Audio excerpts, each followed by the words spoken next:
Well, welcome to this month's Ask Your Herb Doctor. My name's Andrew Murray. My name's Sarah Johannesson Murray. For those of you who perhaps have never listened to the show before, we do this every third Friday of the month from 7 till 8 p.m. We're both licensed medical herbalists who graduated in England with a degree in herbal medicine, and we consult with people about a wide range of conditions and, to basically give nutritional advice, etc., about whatever it is they need help with. For those of you who perhaps have just tuned in and perhaps maybe have never listened to us before, like I said, it's a once every month, third Friday of the month, and as has become very normal now, Dr. Ray Peat is our special guest, and we generally cover a wide range of different subjects. And so this month I wanted to have a little break from doing the endocrine stuff that we've been doing for the last couple of months and just discuss Dr. Peat's newsletter, number one, his main newsletter, which was entitled Language and Criticism, and that will tie in very nicely to basically an expose that was done by Carla Rothenberg, as a Harvard graduate, who basically discussed the mechanism by which the estrogen industry was protected and how estrogen was given good light and good press and used in HRT, contraception, etc., and made billions and billions of dollars for companies like Wyeth and Lilly and Squibb, just to name three or so of the corporations that are involved in it. But more to the point, that progesterone, which is the kind of Andrew, excuse me, I'm not sure why we're not picking you up so well. Sarah, you were coming through quite fine on mic 2. I've checked the volume levels for mic 1. I know, I can hear Andrew is very quiet. Yeah, I'm not sure why that is. I've got the volume level turned up all the way. Would you please try mic 3? Yeah, try that one.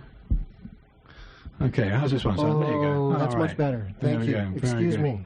Yeah, there was a lot of interference.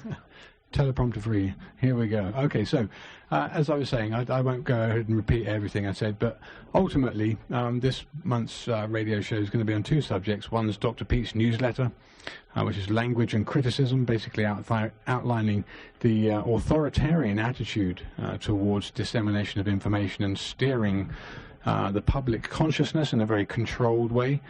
So just to highlight why things are the way they are and why they shouldn't be that way. And then the other half of the show, which may actually run over until next month, is exposing all the documents and all the proof and evidence that Carla Rothenberg, a PhD graduate, managed to find out about blatant, obvious lies which were included, and misinformation that was included, and misrepresentation that was made supporting the estrogen industry, when actually the papers were there very clearly outlining the negative effects of estrogen and the positive effects of progesterone. Now, and Dr. Peat is a big proponent of progesterone, and I think we'll see, if we haven't already, in the months and the years that we've been doing the show with him, that he's been supporting and advocating the use for women and or men in some instances to be using progesterone. Why it is such a beneficial anti-inflammatory hormone, and why it is that estrogen, which was always maintained as the female hormone that women needed, especially in menopause, why it's such a dangerous chemical to even be promoting, especially after menopause. So I wanted to start the show by reading out a section that last month was going to prelude this month's talk. So saying it's not a conspiracy. It's declassified fact that the CIA, the CCF, and the Rockefeller and Ford foundations are all implicated in molding and steering culture and belief systems to their doctrines, and thereby controlling them as high priests. It's not surprising it happens after all. If it wasn't them, the vacuum left would be filled by others. It's just a moral issue of deception and greed behind the construct which is shameful.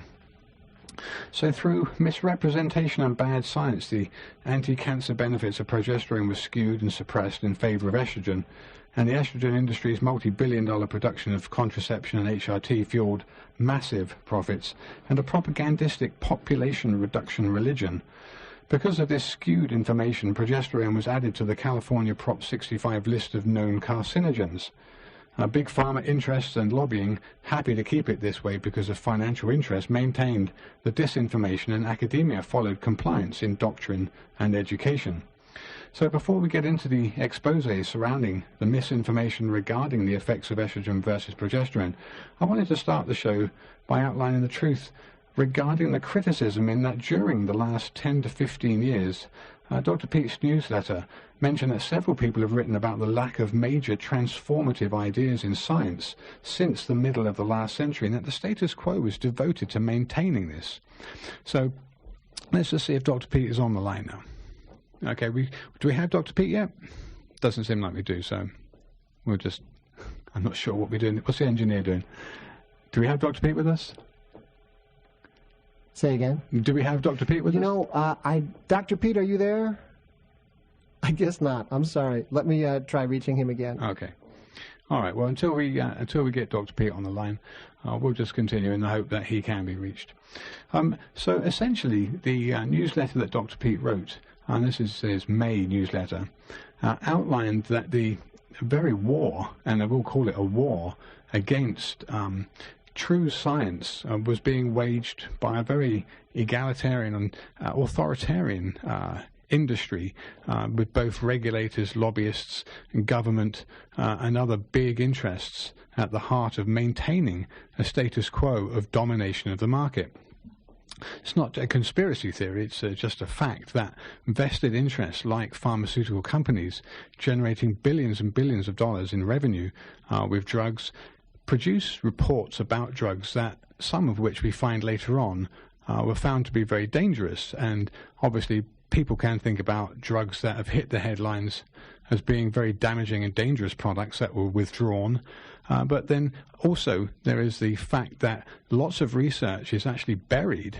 Some of the research that shows things are not that good for you are skewed. The reports and the results are skewed in favor of the decision that's wanted by the drug manufacturers.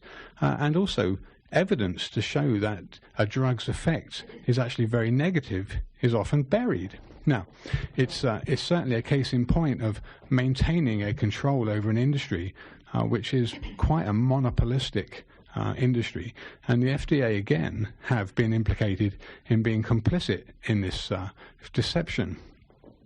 So his newsletter was basically comparing the academic and the sort of libertarian side of academia, whether it's the humanities, including philosophy, the arts, and the kind of creative thinking side of the education system versus the reductionistic and scientific side of the equation, which was born out of the rapid increase in knowledge. But that rapid increase in knowledge itself brought its own problems, because it could be seen as being steered in a certain direction, and that direction ultimately, and I think it's fairly common normal bias, that it was steered in the direction of those powers that had the most control and wanted to maintain the narrative that was important for them.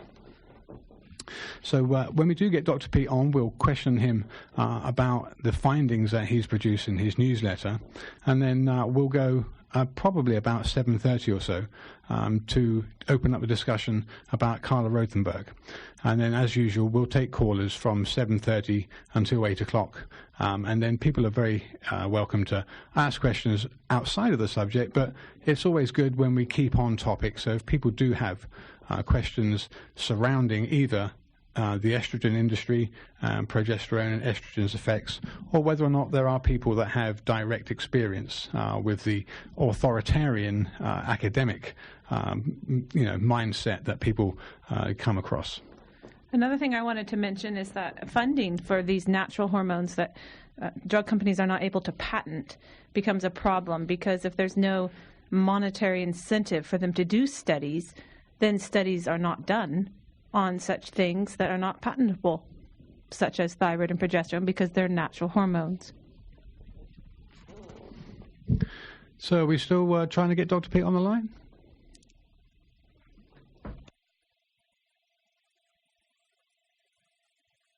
Yes, we are. I just had him for a second. Dr. Peat, are you there? Okay, you guys, I'm really sorry. There's another engineer on the way, and he should be here in just a minute, and we'll get it worked out. Excuse me. Okay, no problem. Yeah. Now, these things do happen. It is a live broadcast. And Dr. Peat, I know I spoke to him earlier on. He's certainly joining us. But whatever there is a technical glitch for some reason. Okay, so some of those things, I just wanted to mention, who doesn't recognize the term MK Ultra? I'm sure quite a few of you have heard the term MK Ultra before. It was actually a very real exercise in producing a situational mind control to not only maintain compliance and order, but to physically, mentally direct the minds of those subjects that were under that influence to be basically willing pawns to do the bidding of the organizations that were controlling them. So we've all heard about the CIA, we've heard about the Rockefeller Foundation. We've Sounds heard like about the Bourne movies. Well, it's a little bit, it sounds conspiracy theory, folks, but you know what? Truth really is stranger than fiction.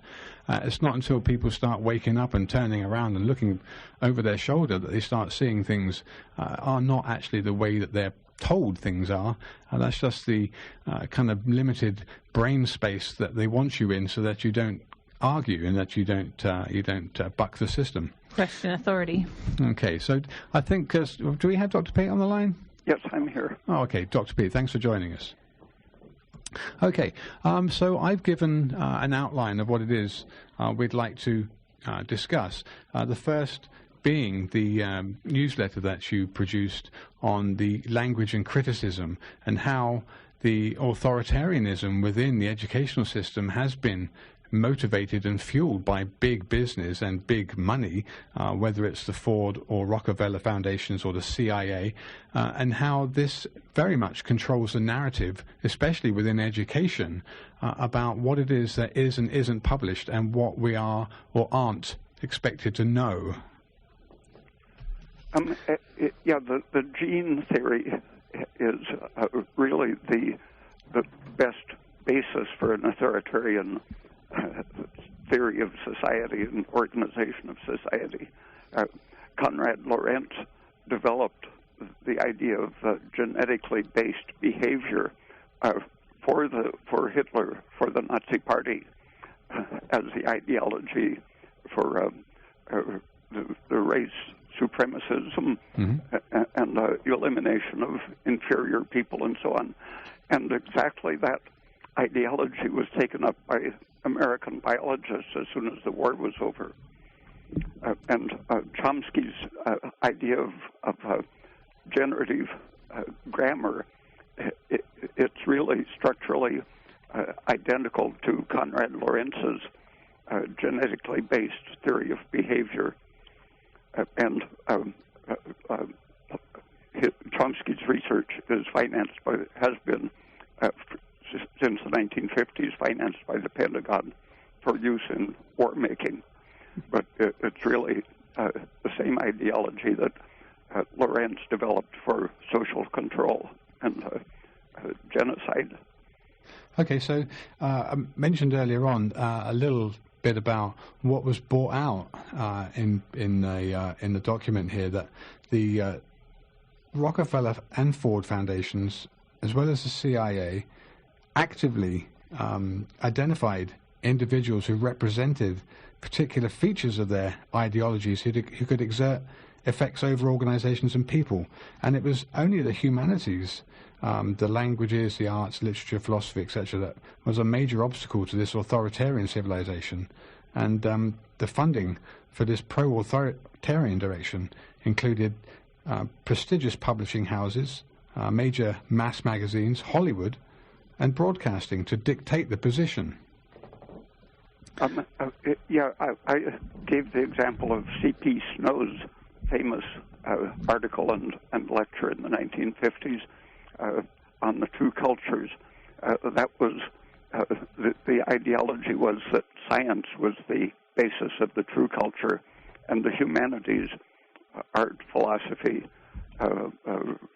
literature, religion, all of these things were obstacles to the progress of civilization. Right, because these would have been much more altruistic, compassionate, looking for the better good of civilization and humanity, and not at all vested financial interests. That's why they were called the humanities. There you go. Because they were humane. Yeah. So what were you saying? You said grammar was structured around this ideology? It started in the 1930s. Chomsky wasn't the originator of the idea. It came out of the early computer thinking that you needed a language that wasn't complex and fluid. If you were going to put all knowledge into computers, things had to be absolutely self-contained. And so they developed a theory of reality in which the reality was made up of self-contained units in which their position in space and time didn't affect them essentially, because they wanted a language to have a one-to-one relationship to reality. And the computers could only handle absolutely discrete units of information. So the ideology of reality was set so that it worked in computers, and that fit with the idea that each of our units of meaning is determined genetically by a discrete molecular structure. And so behavior would be reduced to these discrete units. And grammar was simply one of the types of behavior that could be genetically determined. And so Chomsky was just one of the people completing this theory that genes control behavior, grammar is one of our behaviors, and so language can be reduced to these units. Okay. I mentioned a little bit before, while we were getting you on here, that also the program, the MK Ultra program, came out of the same CIA desire to control, and very much through language. It was called the command and control, wasn't it? I think the tenet. You can read some of the Pentagon's books describing what they're doing on the internet. So it does go on. It always blows me away. The more outlandish something sounds, the more realistic it is to actually having happened, and I never fails to amaze me that sometime down the road, even when I am tentatively cautious about adopting that position, that down the road there's more and more evidence that comes out to compel me to believe that this was actually the way it was. It's a little bit of an aside here, but I remember when I first came to this country, 2001, it was in 2002 and 3 that we were starting to visit different stores and seeing what accounts we could raise to send our products that we produced. And I was talking to one of the people in the store, and that was probably a 23-year-old female, not an older person, very kind of hip with it, young and just kind of eyes open. And after the end of the presentation that we gave her, she started going on about chemtrails. And she said, yeah, it's disgusting, the chemtrails up in the sky, they're just coalescing and forming this big matte cloud, and they're cooling the earth down, and I'm starting up this coalition here in California to campaign against it. And I just looked at her, and I didn't know what to say. I was speechless, and I looked at Sarah, and then we kind of left, and we got back into the car, and I said, wow, that girl is nuts. And you know what? I maintained that position here for a couple of years because I didn't really know anything about chemtrails. It was not something that I was looking at. I wasn't really looking sideways. I was just keeping my head down working.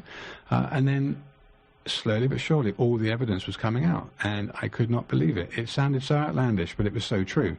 And so here we are today with not only chemtrails, but we've got all the GMO integration of different biological compounds that are now in the atmosphere or in the food or in the water. Then we've got the nanoparticles that are potentially messing things up, and the whole genetic basis by which tomatoes have been spliced with fish, or whatever.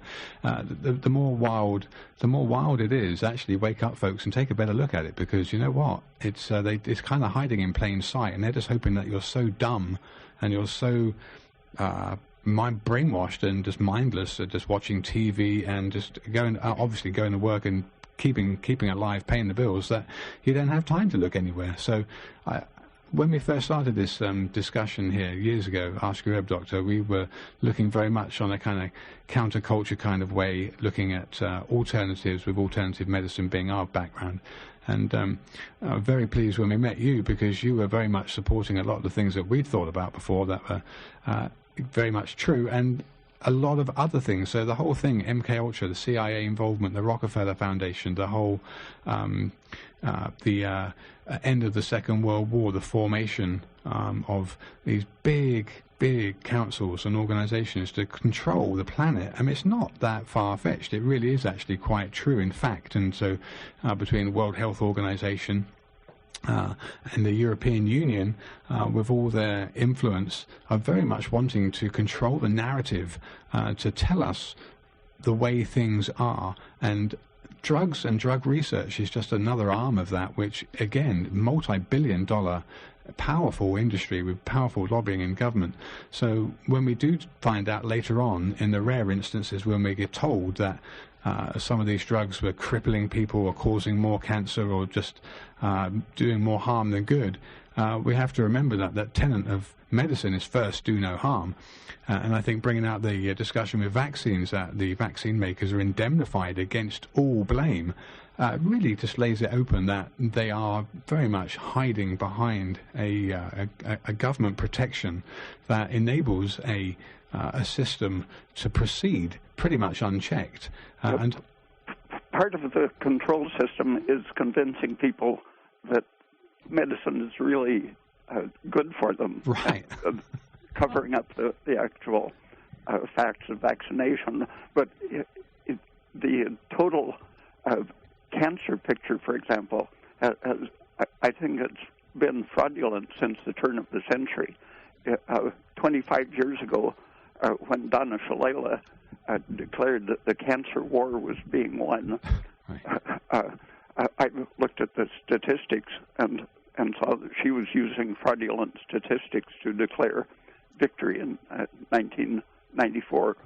And I predicted then that they weren't going to be able to keep using the present statistics to continue winning the war on cancer, because the baby boomers would be reaching the cancer age in the year 2000. In that year, the National Statistics Bureau shifted that they no longer give raw data on cancer mortality, but only age-adjusted figures. So it's almost impossible to put together a picture of what's really happening. But in a few situations, like young women with breast cancer, there is a very great increase among young women, and both incidence and mortality from breast cancer. So they are doing their best to cover up the figures for things like cancer, asthma, all of the degenerative diseases, the effects of vaccination, and so on. Well, it's follow the money, and if they're not going to fund a study, then we're not going to hear the truth. It's like the radiologist says he sees birth defects in women who use fertility treatment, and you ask the fertility specialist and they say, no, that's not a fact, because it hasn't been studied. And why hasn't it been studied? Because there's no money to pay for the studies. Again, it reminds me of what you were talking about, Dr. Peat, and you've mentioned it quite a few times, that when you were pursuing your PhD, you would spend hours and hours in the library looking through abstracts and looking through chemical abstracts and database information to find, supporting or refuting evidence for whatever proposition you were trying to make. And that quite soon after that, I think you were talking about the 50s, the libraries suddenly started pulling all their printed reference material out of the libraries and were starting to turn to a digitized format where those papers that were written in the 1900s and up to the 1950s that showed very good science-based research that was done in many different areas was suddenly not available anymore. I used to use biological abstracts and chemical abstracts, which they had back to 1910. And it filled a whole huge room. Each year there were about 30 or 40 pounds of books of abstracts printed, and suddenly that whole room full of abstracts disappeared about 10 or 15 years ago. And I asked the librarian where they were, and they had been moved to a storage basement. And I said, well, can I ask for particular years of volumes? And they said, no, they aren't labeled. They're not indexed. Yeah. Gosh. Oh, my goodness. All right, so... That's why they call it the healthcare industry. Yeah, very much so. Okay, the engineer wants to read out. I think you've got something to read out here? I do, thanks. Just we've got to take a very short break here to say thanks to some underwriters. The time is 7:28. Temperature outside is 77 degrees Fahrenheit. That's 25 degrees Celsius. Support for our Voice in the Redwoods is coming from Chautauqua Natural Foods in Garberville. Locally owned for 34 years, they specialize in local and organic produce, natural groceries, nutritional supplements, and body care products. Now announcing every day is Senior Day. Chautauqua is open Monday through Saturday 9 to 7, Sunday 10 to 5. They're just off the town square in Garberville. More information is online at facebook.com/Chautauqua Naturals. Big thanks as well going out to Sage Analytics, makers of potency testing devices that give results of potency in a matter of seconds, faster than sending it to a lab. The devices can be found at Bogart, located in Eureka. More information online at sageanalytics.com. You could also telephone area code 619-847-4477. And finally, heaps of gratitude going out from your Voice in the Redwoods to Emerald Kingdom Greenhouse, who created the Eclipse system. It's an auto blackout light deprivation greenhouse and timer run. It can create an autumn darkness any time of day. More information on the Eclipse system is available at emeraldkingdomgreenhouse.com. And finally, the views and opinions expressed throughout the broadcast day are those of the speakers and not necessarily those of this station, its staff, or underwriters. Time will be made available for other viewpoints. Thank you for joining us. Okay, so it's 7:30 now, and from 7:30 till the end of the show, people are invited to call in with any questions related or unrelated to both Dr. Peat's newsletter on the language and criticism, basically the authoritarian model that we've been raised with, very much pro-government authoritarian control of our thoughts and our minds with information they want us to know. Hiding the information perhaps in plain sight sometimes for those things that are counter to that.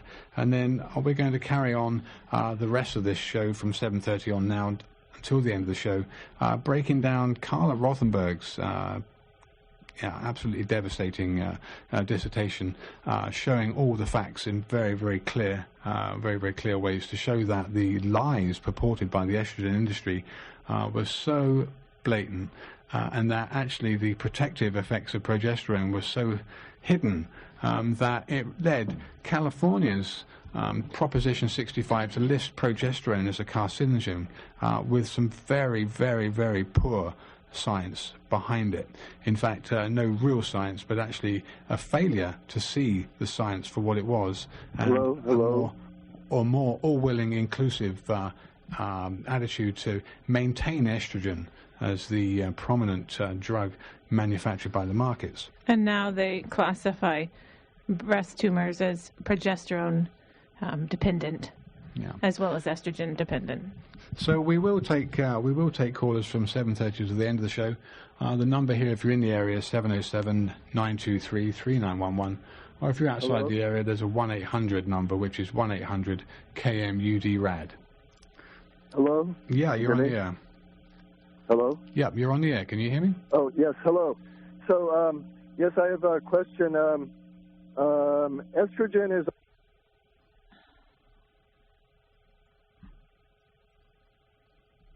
All right. Hello? Yeah, the engineer cut you off, I think, now. Go ahead. Okay, can you hear me? Yeah, I can hear you. Just go ahead. Okay. Yeah, so estrogen is also a natural hormone produced by the body. Why is it not good and progesterone is good? And also progesterone is also in birth control pills, correct? Not the well, Dr. Peat can talk about the differences, but not in its biological.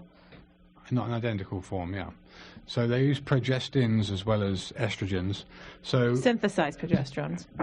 Yeah, the body makes a variety of hormones which are essential for acute reactions to stress. Histamine, for example, and antihistamines are beneficial in many, even though the antihistamine is a synthetic drug, turning off a natural drug, it can be very protective, save lives. Estrogen and angiotensin, serotonin, nitric oxide are other intrinsic natural hormones which are very important for acute reactions to stress, but like histamine, when they are continued too long or at too high a concentration, they become deadly. Estrogen was known over 100 years ago. About 1905, it was clearly identified as a cause of cancer. I thought they knew in the 1800s that the chimney sweeps were developing testicular cancer from the high estrogenic content of the charcoal and the coal. Yeah. From the soot. The identity of estrogen and the carcinogens that wasn't clearly chemically identified until about 1935, 36, 37. Okay. A series of papers came out, and these people warned against the use of any estrogen for treatment because the chemical work made clear that the soot carcinogenesis that was known from the 18th century and the various chemical coal tar carcinogens that were studied through the late 19th and early 20th century, these were seen to be essentially estrogenic, creating inflammation, fibrosis, and cancer, as well as the typical estrogen symptoms. And in the 1930s, already progesterone was identified as the protective agent against the carcinogenic and other degenerative effects of both estrogen and the coal tar soot polycyclic aromatic hydrocarbons. And for 20 years, from 1935 to 1955, that work continued, but it was submerged. The story that Carla Rothenberg tells it makes it clear what was happening. In 1940, 41, the drug companies intervened to create their own stories. First, that estrogen was a female hormone that would support pregnancy and retard aging. Then, in the later 1940s, progesterone, to sell products, they realized that progesterone was expensive to make and couldn't be patented.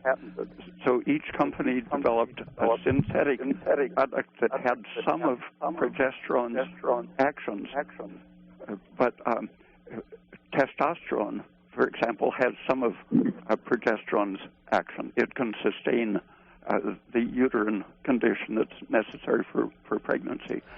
But many of the chemicals that showed one of the reactions of progesterone, most of them in the late 1940s had also properties of estrogen.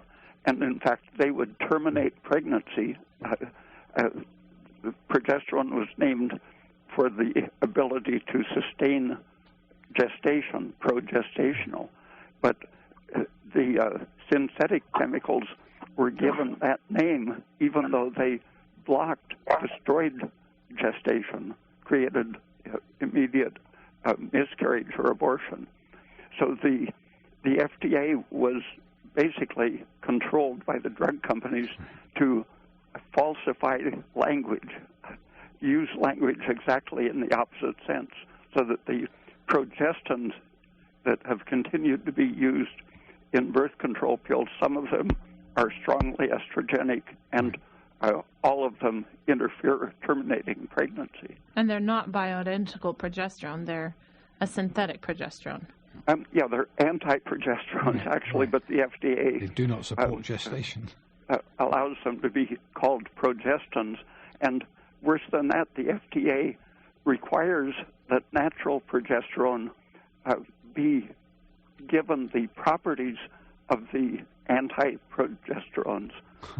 If a synthetic progesterone causes heart disease, for example, then they have to warn that natural progesterone might cause heart disease or deformities of the developing embryo. Well, and also, I'm aware that estrogen is found in food. It's leaches out of plastic bottles. Hormones that are in the oral contraceptive pill are estrogenic. The water supply becomes contaminated with estrogens. What else is there that's estrogenic? Bisphenol A is one of the most widespread synthetic estrogenic substances used in plastics. It's been known for about 120 years. And the man who developed diethylstilbestrol, DES, in the 1930s was warning that it shouldn't be used in treating humans, but the drug companies immediately put it to use as the female hormone to prevent miscarriage and retard aging, even though it was known to cause miscarriage and to cause cancer. So we're exposed to a lot of estrogens in our environment, but are we exposed to progesterone, natural bioidentical progesterone, in our foods or in our environment? Milk naturally contains some progesterone, and it contains a little thyroid and estrogen, but naturally, if the mother was providing a large amount of estrogen to the babies, natural milk would cause feminization of boy babies. So it's obvious that natural milk contains predominantly progesterone. All right, so I think that wraps that up for that caller. I think the phone, the lights have not stopped flashing, so I'm not too sure whether or not there's people queued up or not. But let's see if there is another caller. Okay, so I think we're having some technical difficulties here, folks. I see the lights flashing constantly, and we'll just see if we can get those people actually to. Oh, look out. Yeah. There's Michael is coming back, and he should be here in a second. All right. Okay.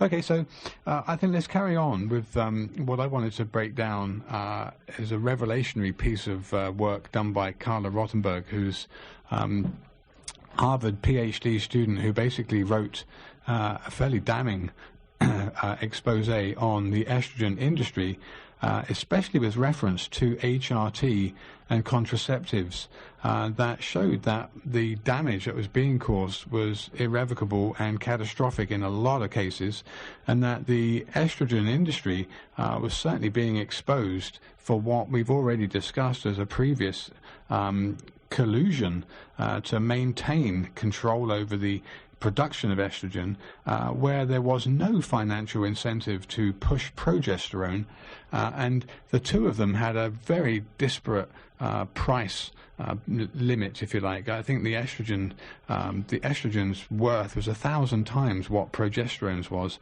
and a lot of the research was actually supporting the evidence to show that estrogen was supporting, bone health, or it was preventing the hot flashes with HRT, and how women needed estrogen, and progesterone in the meantime was buried.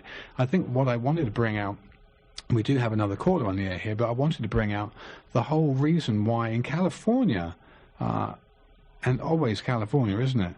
The Proposition 65 mandate that said that chemicals known to the state of California had to be listed on the label of whatever it was you're buying. Again, there's a little bit of a weird spin on this, and that is left to the legislators and the lawyers, in as much as if it's not used internally, you don't have to put that disclaimer on, but if it is to be used internally, you have to list it. Now, the fact that they put progesterone on the Prop 65 list and not estrogen is beyond me. I will get into that after the next caller. So let's take this next caller. Caller, you're on the air. Where are you from? Caller, are you there? we think they're there. Okay, caller, you're on the air. Oh, good. Hi. Where are you from, and what's your question? I have a question. I have called a few times. I'm the one that wakes up every night with a headache. Okay. And I have a question. I traced it back to an injury that I sustained in the nasal cavity. Okay. And what I understand now is I'm leaking cerebral spinal fluid every night. Okay. So it has to do with my fluids.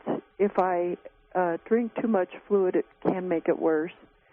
But anyway, it oozes water. Interesting. So, Dr. Peat, what I'm trying to figure out is I had handled my allergies. I have taken the thyroid, and I take quite a bit of it. And I've been on the diet religiously and very carefully. And I'm thinking, let's see, I'm 61 now. Okay. Have the doctors or the medical professionals? No, I really don't want to try that. What I wanted to ask was, have they MRIs. identified this structure that you say is located here at the top of your nose, presumably here at this barrier, the CSF barrier? You said that it's leaking. It's leaking. So has that been visualized? Who told you that it was CSF that was causing the... I've done a lot of studies. I've been at it 8 years trying to figure it out. Okay, Dr. Peat. Just a few weeks ago, I was talking to a girl who had been having that for at least several months, but her symptoms went back several years since late puberty years, and it's closely associated with high estrogen to progesterone ratio. The Pregnenolone, DHEA, testosterone, and other androgens are protective, so it isn't just progesterone, but estrogen makes the blood vessels leaky, and various types of inflammation can set off that leakiness. It isn't necessarily an injury. This girl that I recently talked to didn't have any identified injury. It was just closely associated with PMS symptoms. And vitamin D deficiency is one of the things that can increase the leakiness of the membranes. Has yours been tested? Yes, it was up very high at one time, the vitamin D. I brought it down, I think, to more of a normal range. It was up in the 80, 90s. So I thought maybe 50s would be safer. Yeah, do you watch your calcium to phosphate ratio in your diet? Yes, I have one meat meal a day, and it's done with the gelatin, so I'm very careful with that. And I drink 2 quarts of milk, and then, of course, the orange juice. And have you ever had your estradiol to progesterone ratio tested? I really don't want to do any puncturing to my body, so I don't quite know what else to do there. Okay. I'd rather guess on that, but I will. I'll go ahead and... Have you tried supplementing pregnenolone or Yes. progesterone? Yes. It was due to an injury. It was a ballooning endocranial adjustment to my nose because my jaw got dislocated. So I wake up every night at about 2 or 3, and I understand that the brain or the body makes cerebral spinal fluid at that time. And so the best thing I can do is drink coffee and sit in a bathtub for about 40 minutes, and then it'll drain out, and then I can go back to sleep. But it's definitely the time of day where you're most subjected to cortisol in terms of low blood sugar. Have you experimented with making sure? Definitely. I eat a lot of sugar okay, now. all right. So it's not. What about antihistamines? I don't take antihistamines. If coffee helps, what about aspirin? I take aspirin. I take three tablets a day. Mm-hmm. I space it out. 3, with the K, of course. Well, what about cyproheptadine, Dr. Peat? Yeah, that I think is the safest antihistamine because it also takes down serotonin excess. Yeah, I tried that, and then I got restless legs, so I could try it again, but it really didn't help me sleep very well. Did you say, Dr. Peat, that you like to recommend like a 10th of the normal dose? Yeah, after you've used a few of the typical doses of 1 or 2 milligrams, it seems that you get more sensitive to it and can get a good reaction from a 10th of a milligram. Got it. Okay. I'm going to try it. Thank you so much for your help. I love the diet. It's the best diet in the world. Okay. I mean, I'm very healthy, but this is quite a conundrum. Yeah. One other substance that has some antihistamine, anti-leakiness effects is Emodin, either from cascara or rhubarb root. Okay. I do take cascara. Can I take just a bunch of it? No. No. Well, I do. It keeps my bowels moving very well, and I appreciate it very much. How much? You said you are using Pregnenolone, did you? I do use some Pregnenolone. How I much use those little scoops. I use 2 scoops. Well, is that not enough? I don't know what size a scoop is. What is that size, please? 30, probably 150 milligrams. Okay. When I first tried it, I brought back a kilogram from Syntex in Mexico, and I felt so much better on 100 or 300 milligrams. I wanted to see if it was safe to recommend, and so I ate about 3,000 milligrams a day for a year, and felt great. Didn't find any side effects, and studies on rats in which they gave a rat about 10,000 milligrams in a single dose, they didn't see any harmful side effects. So, and I noticed personally that 100 milligrams I didn't notice anything with, but 350 milligrams, then I said, okay, now I notice an effect from this pregnenolone, a very positive effect. And it would be good, despite your reservations about being punctured for phlebotomy, it would be good to know your progesterone to estradiol ratio, to be reasonably scientific about the whole approach to it, because you might have a very low progesterone to estrogen ratio, which is what Dr. Peat's coming from, I think, in terms of estrogen being totally responsible for inflammation, and that inflammation and leakiness that is governed by estrogen's effects on the vasculature may well be a contributory factor to what you'll experience at nighttime. And if you look into life extension, you can get some blood work ordered. They'll order blood work for you without a doctor. So if you don't want to go see an MD, then call Life Extension up. Very good. They'll order you blood tests. Right. Okay, I do have a doctor I can get it from. But we have 2 more callers, so in order to be fair with these people, I do appreciate your time. Thank you, Dr. Thank you for your call. You're amazing. Thank you. Okay, next caller. Where are you from and what's your question? Hi there. Yeah, where are you from and what's your question? I can hardly hear you. Can you speak up? I said, where are you from and what's your question? Oh, I'm from Laytonville, And I have a question and a clarification first. At the beginning of the show, you mentioned Chomsky. Were you referring to Noam Chomsky, the linguist? Correct, yeah. Wow, okay. You didn't say his first name. So Oh, I think Dr. Peat mentioned, he might have mentioned his first name. okay, I tuned in a little late. No problem. My question is this.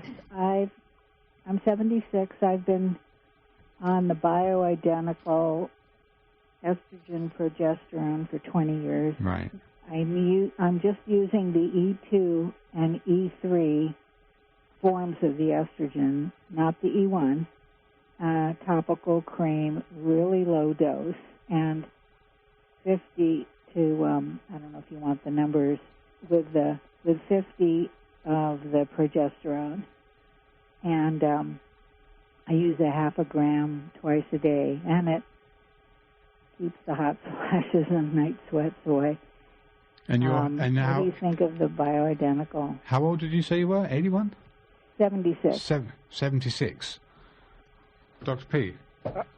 In the 1930s and 1940s, Alexander Lipschutz tested on various animals the effects of very small doses of estrogen, and he saw that if that small dose was continuous, it would be carcinogenic to every tissue he looked at, brain, was that kidney, bioidentical lung, so estrogen, or yes, bioidentical. But he found that if you interrupted it regularly, the way the body does with the menstruation, the monthly ovulation, progesterone, the luteal phase, where you have progesterone in huge amounts for 2 weeks, that interrupts the carcinogenic effect of estrogen. So even a big surge of estrogen once a month isn't carcinogenic as long as you're protecting it and knocking it out of cells with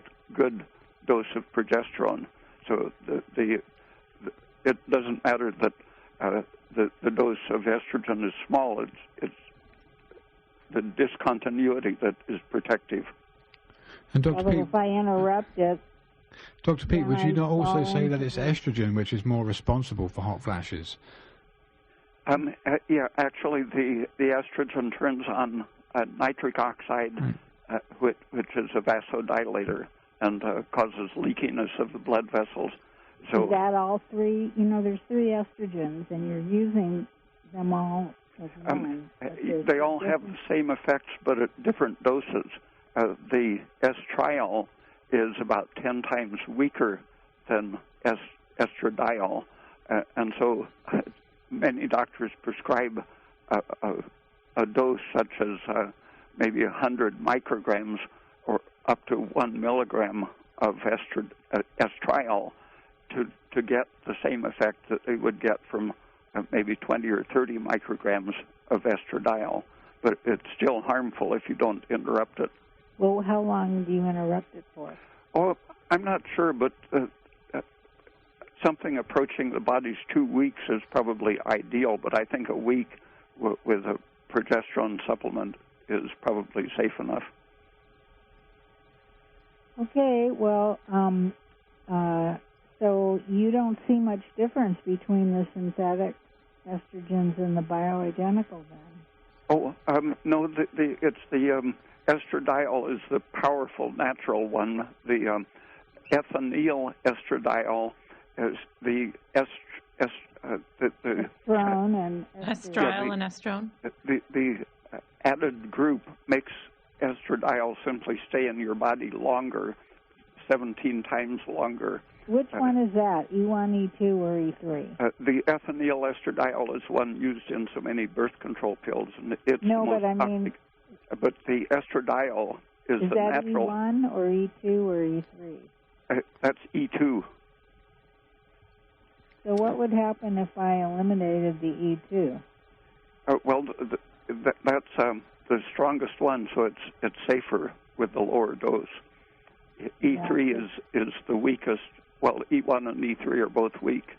So why don't you try cutting out E2 and just using the E3 for 2 weeks out of the month and using the progesterone the whole cycle and see what happens with your hot flashes. That's interesting. Well, I'll have to go through all the night sweats and hot flashes. Well, you might not. You might find that you don't have any at all. That's the point. You mean if I just go right on to the new regimen? Yeah, because the estrogen is what causes the hot flashes, and the progesterone is what stops it. So once your system gets used to the new regimen, then maybe you won't have any more hot flashes. But we do have another caller on the line. We could maybe squeeze in one more quick call. I don't know if we can. We'll just try. Caller, you're on the air. Where are you from and what's your question? We've got to be quick. You've got about 2 minutes. Hello, my name is Peter. I'm from San Francisco. Go ahead, Peter. 2 minutes. All right. My question is related to the estrogen research. I understand that there are certain substances in plastics like BPA that are estrogenic in nature. I'm wondering if there are certain types of foods, maybe more acidic or more basic, that are more likely to leach plastic or these substances into the food. Yeah. Dr. Peat? No, I don't know of any such effects of the pH of the food metabolism, but it's important to keep your protein and your B vitamins up. Those are the main things that deficiency of will allow the liver to let estrogen build up in your body. Protein and B1 especially are the anti-estrogen nutrients. And another research fact that my colleague, a friend from Oxford University, found out about plastic water bottles is that if they're room temperature, they leak less plasticizers into the water. If they're cold or frozen, they become brittle and leach much more plastic compounds into the water. I think with the advent of this information of plastics leaching estrogenic mimics into the food and into the liquid they carry, I think there's much more effort now to produce HDPE and other plastics which are not... Yeah, but not in to-go food. I mean, they're not going to use that high-quality plastic in to-go foods. But so that might apply to your food that you buy out of plastic containers. If it's in the refrigerator, it's going to be leaching more plastics into the food. Well, anyway, Dr. Peat, thank you so much for your time, Dr. Peat. We're going to sign off with letting people know how to find you and a bit more information about next month. Okay. Thanks a lot. Okay, so for those of you who tuned in this month, thanks for your calls. Next month, we're going to continue the subject. We didn't really get into it too much, but we'll break it down in full detail. Carla Rothenberg's expose on the lies purported by the estrogen industry and why progesterone is as anti-inflammatory, as Dr. Peat has been saying for a long time now. Well, and research has shown. Obviously. Okay, so we can be reached Monday through Friday, 1-888-WBM-HERB. For those people who want to find out more about Dr. Peat, if they've never heard him before, his website, www.raypeat.com, is full of referenced articles, so plenty of different information about lots of different situations there that are referenced. And then also on YouTube, if people want to tune in on YouTube to listen to any of these shows, I think every one of them is on YouTube now, and I'm doing my best to get the 2016 and the early 2017 programs on our website. Anyway, thanks for those for you've tuned in, and all of you listening out there, the pledge drive's coming up in July, so if you like this kind of show, this alternative show, you know, it's just not the mainstream. If you want to keep hearing this, support the station, please. Thank you for listening. Good night. Thanks so much. Good night. Happy Thank you. solstice.